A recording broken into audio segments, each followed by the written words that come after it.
At tagakugon man eh. Di ba tagakugon ka, pre?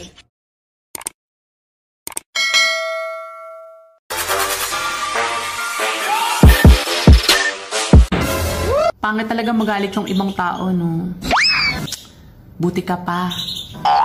Hindi ka pa nagagalit, pangit ka na.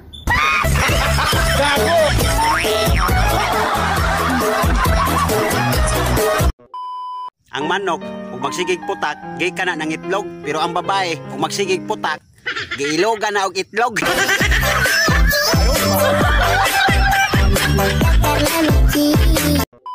Wala kayong mararating. Wala kayong lugar sa mundo.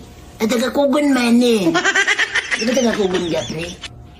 Imong lugar daw ba? Wala ka lugar. Tagakugon na siya, ma'am.